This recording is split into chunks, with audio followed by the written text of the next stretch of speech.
Assalamualaikum geng, salam lestari. Sedikit perbedaan antara Indonesia dengan Malaysia.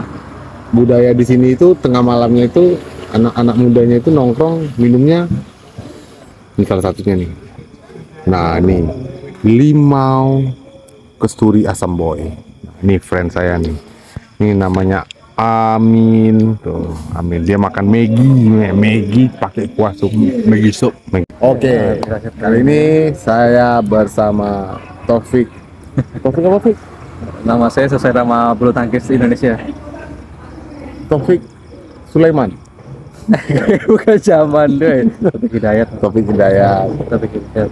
Oh iya, pebulu tangkis yang kawin sama anak mantan Menpora kan? Emang ya? Itu makanya. Namanya berdasarkan zamannya. Dulu Iya. zaman Taufik Hidayat. Nah, Betul. Share petualangan.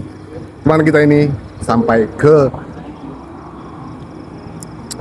Pak Raja Johor. Oke, Fik. Gimana ceritanya bisa sampai ke sini terdampar? Lalu kita ekspektasi kita kadang lebih bawah atau lebih tinggi kan kemana-mana betul. kita. Tapi serius waktu sebelum datang sini ekspektasi saya terlalu Rendah. bawah lah. Jadi pas sampai situ ternyata wah luar biasa tempat ini. Terus saya mungkin teman-teman lain yang ya suka daerah perkotaan, yang suka ke mall itu mungkin Nggak akan di sini. jenuh di sini. Tapi memang di Parit Raja ini di Batu Pahat nih itu senang. Saya juga Karena merasakan. ya Agak slow pergerakan. agak slow. Ya seperti orang-orang pada umumnya pengen lanjut studi kan. Nah, Studi selesai ini S1. niatnya udah lama nih. Saya S1 Lamar jadi PNS. Nah, ini saya di prank, saya baru tahu dia PNS ini 2 minggu yang lewat. Pantas saya bilang, saya tawarkan udah di sini aja dulu, dia seperti menolak. Rupanya kawan kita ini ASN doh. kan saya memang ingin belajar gitu kan. Apa ya nanti di jasnya kayak gimana gitu kan. Oke. Itu prank yang positif. Jadi itu sudah ASN waktu S1 itu. Ya selesai S1 Selesai S1 ASN, kemudian nggak langsung ASN. enggak langsung. Nggak langsung. Ada Langsung nikah berarti. iya nikah dulu. Saya sudah menikah, saat ini sudah punya 1 orang anak. Dan Belum ada rencana? keputusan untuk lanjut studi ini memang kami dulu ada perjanjian lah Sama istri. sama istri. Sebelum menikah udah kita nikah dulu, besok lanjut S2. Istri akademisi juga. Istri ya itu bisa dibilang jurusannya guru Guru juga. Oke. dan hampir mirip dengan saya ya, tapi yang basicnya teknik. Dan Istri teknik juga. guru teknik. Siap, lanjut. Dan memang waktu itu nggak ada gambaran gitu S2-nya bakal di mana, bakal di Lombok juga gitu kan. Atau Tapi niat udah ada. ya kita niatkan aja dulu. Ya. Nah mungkin dari ucapan yang panas seperti itu ya doa itu dijawab gitu. Alhamdulillah. Saya nggak pernah terbayangkan ada kesempatan kan, untuk S2 itu pun bukan di dalam negeri, langsung di luar negeri Di luar ya. di Malaysia. Nah kenapa Malaysia, kenapa tidak di daerah lain lah Ini ada yang berapa opsi ya?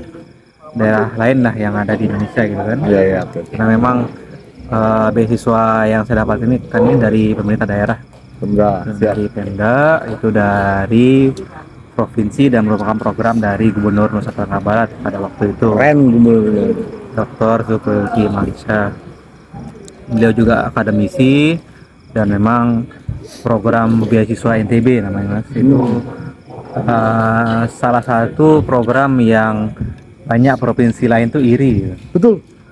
Di Dumai saya belum pernah dengar, di Riau saya belum pernah dengar, di Sumatera Barat juga belum pernah dengar. Sebuah beasiswa yang diberikan kepada anak-anak khusus NTB Oke. untuk berangkat lanjut studi S2 dan S3 ada juga Mas. Juga ada juga. Mudah-mudahan ada tiga. Lebih jauh lagi bro. Ke negara ke luar negeri. Jadi tidak ada beasiswa di Indonesia. Mantap. Tidak ada beasiswa di Indonesia, dan salah satu negara, beberapa negara itu ada negara Malaysia, ada Ceko, Polandia, ada Rusia juga waktu itu, Oke. ada Thailand juga. Itu ada pilihannya waktu mau nggak Nah. beasiswa. Mengenai pilihan, kalau berbeda sama beasiswa lain ya, kalau beasiswa ini memang dia pemerintah provinsi itu kerjasama dengan kampus, jadi sudah fix kampusnya akan di mana, Oke. kita menyesuaikan dengan jurusannya kita. Oh right, betul. Contohnya di Malaysia itu ada waktu saya tuh 3 kampus pilihan, 4 kampus pilihan, sekarang sudah ada 5 yang batch baru. Itu di Malaysia semua. Di Malaysia. Jadi karena basic saya adalah seorang guru, pada waktu saya mendaftar, jadi saya memutuskan untuk mengambil di sini pendidikan vokasi guru SMK. Vokasi itu apa sih? Vokasi itu sebutan untuk pendidikan yang mempersiapkan siswa untuk bekerja langsung. Oke, itu vokasi berarti yang ada jalan ke Batu Pahat atau juga tuh vokasi. KV, College Profesional kan. Usen, Betul. Itu setara dengan SMK kan. itu SMK. Betul. Siap. Itu sebesar itu SMK. Oh iya. Jadi ini ngambil S2 berarti ya? Iya, S2 untuk pendidikan vokasi. Nah, bedanya kalau saya sendiri itu komputer lah kalau bisa dibilang. General atau ada spesifikasi? Kalau bidang spesifikasi itu instructional design and technology. Itu memang Itu keren. lebih ke jaringan atau lebih ke Pemanfaatan pembuatan media pembelajaran baik secara digital atau non digital. nih yang saya mau bikin sedikit perbandingan. Gimana sih perbedaan yang fundamental antara pendidikan di Indonesia, kampus di Indonesia baik S1 ataupun negeri dengan di sini? Yang paling mendasar perbedaannya di mana?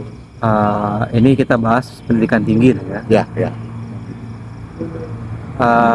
Pertama pasti kita selalu membandingkan, kadang rumput tetangga lebih indah dari rumput kita sendiri kan, dan itu emang sudah bukan gini sudah kebiasaan kita, mungkin lalu kita melihat rumput tetangga itu lebih indah. Nasionalis sekali ya.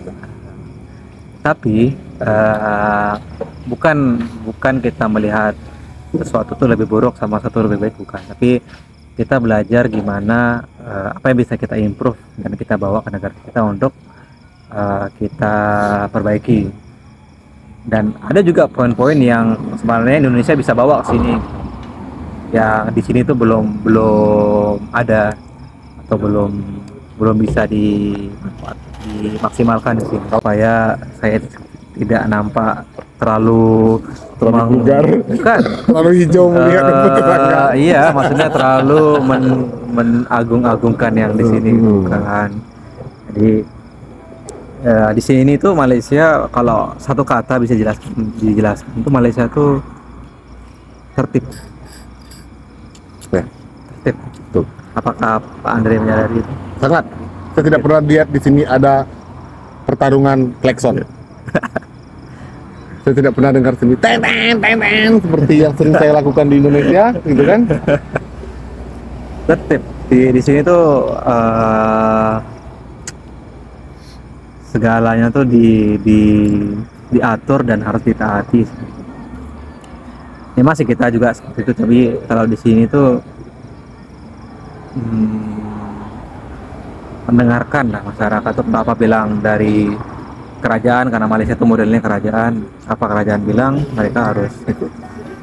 Oke. Nah, kalau di dunia pendidikan sendiri, misalnya kayak kita kan ini style dosen Indonesia nih, biar jelasin. Masuk, suruh buka buku atau suruh beli buku dulu yang harganya ratusan ribu, bahkan ada yang sampai setengah juta harga bukunya. Buka, bacain ini, catat, selesai. Terus pas mau skripsi, dosen pembimbing akan membuat mahasiswanya hampir mati hanya untuk bisa sampai ke sidang skripsi. Tahu kan? Itu memang udah kebudayaan.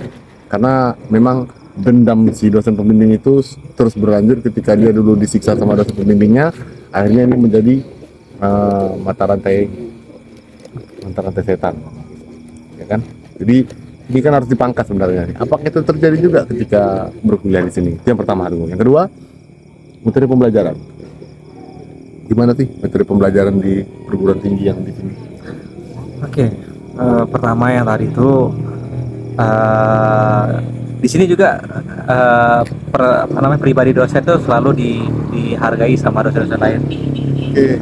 Jadi Motivasi maksudnya. bukan apa yang dosen di sini lakukan kepada mahasiswanya itu, dosen lain itu apa namanya, udah maklumin aja gitu, karena sebutannya guru kan, guru atau dosen itu memang punya cara berbeda dalam mendidik mahasiswa. Itu yang pertama kita melihat di sini. Tapi kebetulan saya kuliah di kampus negeri kan, negeri di sini, dan kampus negeri di sini itu selalu melihat mahasiswa sebagai perspektif konsumen. Ketika mahasiswa sebagai konsumen, berarti kampus harus puas kan, membuat puas konsumen kan. Tuh, gitu. Siap, lanjut. Jadi setiap akhir semester pasti ini juga di Indonesia ada sih sebenarnya. Setiap akhir semester dosen mahasiswa akan diminta untuk isi form penilaian dosen, itu gimana cara ngajarnya. Berarti timbal balik ya, berarti ya. Dosen dan fasilitas kampus dan bagaimana kampus treatment dia. Kopi semua. Nah, itu yang diminta isi ke mahasiswa untuk feedback ke kamu, dan itu memang tidak diterima dosen secara langsung, dan itu diawasi benar-benar sama dewan kampus. Kalau ada dosen yang tanda kutip merah lah gitu kan, merah ya itu akan berpengaruh sama kinerja di sini gitu. Jadi itu yang mungkin saya rasa karena tertib administrasi seperti itu, jadi dosen udah mengayomi mahasiswa semaksimal. Estimasi pendapatan guru atau dosen di sini anggaran berapa itu? Itu satu hal yang saya bilang, kenapa rumput tetangga kadang lebih hijau kan. Kenyataannya emang lebih hijau atau? Kenyataannya memang lebih hijau. Lebih hijau. Serius catat ini. Kalau Menteri Pendidikan nonton ini mungkin sebagai bahan evaluasi. Allah, dari 6.000 subscriber ini mudah-mudahan nggak ganggu algoritma saya, ini didengar sama Menteri. Tapi nggak bisa ngarapin Menteri. Oke, gimana? Saya mau dengar gimana pendapatan guru dan dosen di sini. Sejahtera. Angka? Ini di luar perspektif pengeluaran sehari-hari di sini ya, tapi gaji guru saya sebut guru dulu ya. Guru di sini itu kalau dalam rupiah itu bisa sampai 9 juta per bulan. Belum dengan hal-hal lain kayak tunjangan, ibaratnya tunjangan lah dengan keluarga. Itu minimal bayar minimumnya sekitar 9 juta per bulan. 5 juta? 9 tambah biaya yang lainnya? Ya bisa jadi banyak, karena kursnya beda-beda sih ya. Karena kalau di ringgit itu rate-nya tuh, kalau guru di sini, guru sekolah di sini kayak sekolah rendah atau sekolah menengah di sini tuh dari 2.900 sampai sekian. Oke. Kalau perguruan tinggi? Dan untuk perguruan tinggi, kalau untuk perguruan tinggi itu setahu saya sih, kalau mungkin saya salah bisa dikoreksi, tapi memang untuk dosen atau di sini tuh rate-nya dari 7.000. Nah, kalau 3.000 itu udah sampai 10 juta kan? Lebih ya? Kalau 3.000 saja itu sudah di 9 juta. Tapi 7.000 dosen, dan memang di Malaysia itu sudah dosen di sini harus S3. Ya, Kalau di Indonesia kan sudah baru mulai kan untuk dosen, penerimaan dosen harus S3. Tapi kalau di Malaysia sudah harus S3. Tapi emang di Malaysia Mas, mereka open dengan dosen-dosen internasional. gitu ya. Iya, jadi mungkin kalau ada dosen di sini yang nonton, Boleh bongkar juga berapa penghasilan. dosen Tulis di komen. dosen Indonesia tuh di sini diminati. Iya, betul. Nih pas nih ngambung. Tadi saya teleponan sama kawan, terus kawan bilang dia punya kenalan ngajar di kampus di KL. Itu dia gaji dia itu sampai di angka 15.000. Nah, Sampai di angka 15.000 ringgit Malaysia. Jadi udah traveling kemana aja nih selama di Malaysia setahun setengah? ya tempat Singapura. yang harus, kalau Singapura kan beda negara. Oh iya iya iya. Buat yang harus teman-teman kunjungi kalau ke Malaysia tuh Tinto Air. selain KL sih kan, ya harus ke Malacca. Mana? Ke Malacca. Malacca itu keren. Kalau orang bilang belum ke Malaysia kalau belum ke Malacca. Nah, berarti aku udah satu. Udah sah. Tapi cuma dari pelabuhan ke Malacca Sentral. Dari situ nggak sampai jauh. Malacca kalau orang bilang itu kota sejarah lah ya. Oh iya iya. Selain di sana tuh banyak wisata ininya, jadi di sana tuh ada kali Mas, ada sungai yang di pinggir di pinggir itu banyak apa namanya, jualan. Tapi selain itu juga ada sana Chinatown, ada bangunan bersejarah banyak, dan itu yang buat Malacca tuh spesial. Lagi kalau malam hari ya, jangan ke Malacca kalau enggak malu. Ajalah keluarga. Ya, sama keluarga. Kami dipertemukan karena kopi. Kami punya passion dan minat yang sama dengan kopi. Mari. Jadi Taufik besok balik ke Lombok, dia akan prepare sebuah kedai kopi. Ya, supaya Pak Andre datang ke Lombok bisa kalibrasi Keluarga kopinya. istri saya kan banyak di Lombok. Nah, Ya, akan ke sana, akan ke Lombok, ke Gili Trawangan. Kalian kan konten di situ kan, makanya kalian subscribe, like, share, dan komen sebanyak-banyaknya biar saya bisa ke sana, kita cerita di kaki Gunung Rinjani. waduh, Ngopi. Kalau kalian mau lanjut naik, saya pulang. saya jadi kangen juga nih. Tuh, jangan lagi lah. Udah tua. Oke lah, Taufik, thank you. Sharing malam ini luar biasa. Bisa jadi inspirasi bahwa sebenarnya ketika kita meniatkan sesuatu dan itu sungguh-sungguh, walaupun tidak kita lisankan, tapi Allah Maha Mendengar, dia kabulkan, dia wujudkan impian itu. Jadi tidak ada yang tidak mungkin di dunia ini, tidak ada yang tidak mungkin dalam kehidupan ini, selagi terus menjaga pikiran, perkataan, dan niat pada jalan yang kita inginkan. Jalan itu akan dipertemukan, jalan itu akan dibukakan, dan kita akan sampai pada yang kita inginkan. Dari Johor, Batu Pahat, Parit Raja, saya melaporkan untuk kawan-kawan. Salam lestari.